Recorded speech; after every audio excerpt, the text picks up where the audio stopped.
You want to know why? Ask how. Howard the Humongous. This week, 12 journalists were killed at a Paris-based satire magazine, Charlie Hebdo. It's dominated the news of the week.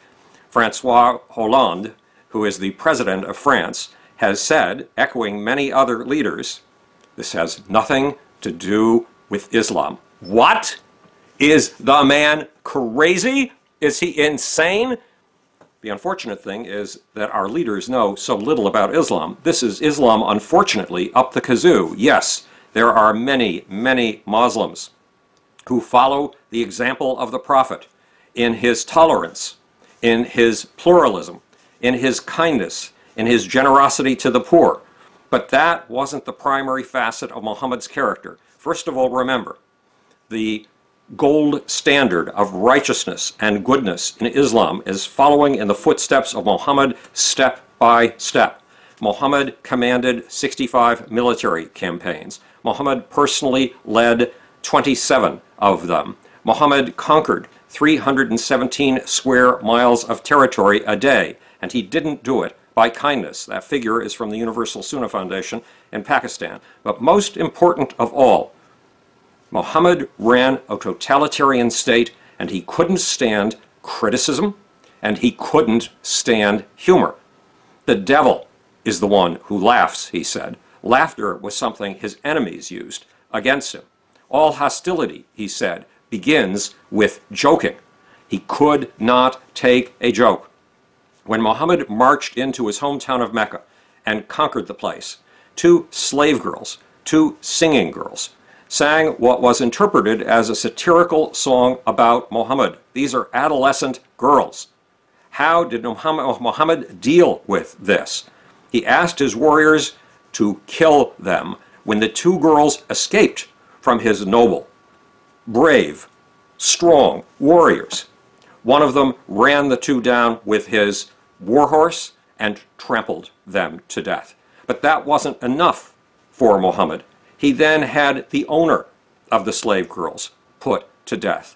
When it came to criticism, back in Medina, before he took Mecca, there were several poets who objected to the fact that Muhammad's way of rewarding those who were faithful to him was to take them out on raids of caravans, camel caravans from Mecca on their way to Syria, loaded with riches and goods.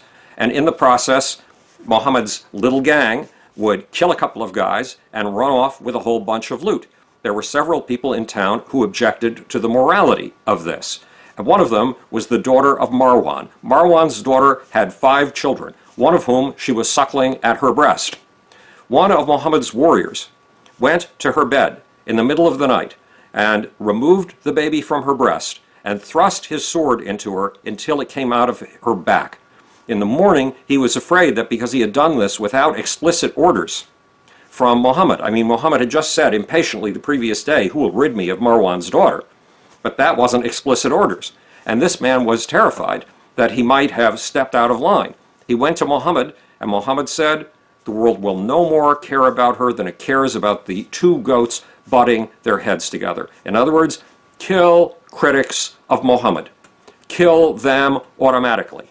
Kill them without any sense that you have killed another human being. They are not human in the eyes of God. They are not human in the eyes of Muhammad. Muhammad drove that point home after he conquered Mecca, when his old scribe, the man who had written down all of his inspirational utterances that had come directly from Allah himself, who had written down much of the stuff that's in the Quran today, that man, when Muhammad would say something like, "Allah the all-knowing and the all-graceful," the man would write down, "Allah the all-merciful and the compassionate."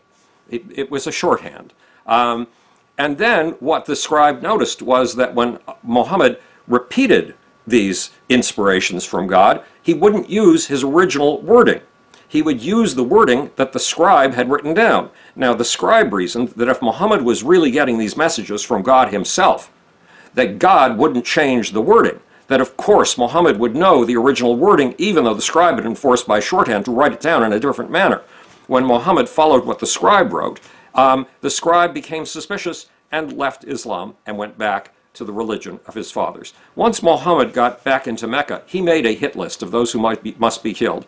And on that hit list was his former scribe, who had abandoned Islam. The scribe hid out with his brother, perhaps it was his brother-in-law, until things died down. And then his brother-in-law went to Muhammad and pleaded for mercy.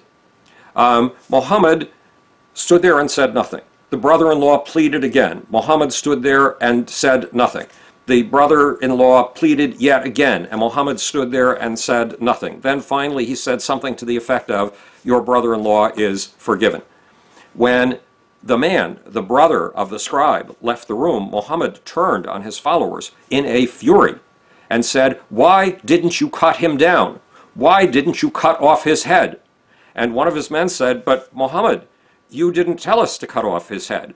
And Muhammad said basically, "You don't need a sign from me to cut off the head of somebody who is a critic of mine, somebody who I have marked for death. Your default mode," I'm paraphrasing obviously, but your default mode is kill, kill, kill. Kill these people. There's a strange statement that one of the two brothers who pulled off the Charlie Hebdo attack made when he was tracked down before his death by a reporter who managed to get hold of him on his cell phone. And let's see if I can find the statement for you. The reporter said, "Are you planning to kill again?" Kouachi, the murderer, said, "Kill who?" The reporter said, "I don't know, it's a question I'm asking." Kouachi said, "Did they kill civilians, the two people you are looking for?" The reporter said, "You killed journalists." Kouachi said, "No, but did they kill civilians, the people you're looking for?" Reporter said, "Sharif, did you kill anyone this morning?" Sharif Kouachi said, "No, we are not murderers. We are the defenders of the Prophet. We don't kill. We don't kill women. We don't kill anyone. We defend the Prophet. Those who criticize him, those we can kill. It's not a problem. But we don't kill women. We're not like you, not like you. It was you who killed somebody in Syria, not us. We have a code of honor in Islam." The reporter said, "Well, you've had your revenge. You killed 12 people." Kouachi said, "That's right. Well said. We've had our revenge. There you go. You said it yourself." Muhammad said that if you kill one of his critics, the world will care no more about it, and especially God will care no more about it, than it cares about two goats butting their heads together. It is insignificant. It is your default mode. Francois Hollande says that what the Kouachi brothers did does not come from Islam. Islam comes from Muhammad and his examples. So I leave it up to you. Were the Kouachi brothers following true Islam? This is Howard the Among Us, speaking to you from the future. It's your job and my job to make. Now for the new, slippery, slimy, shiny little off button, which I can't see from this particular perspective. Does it work?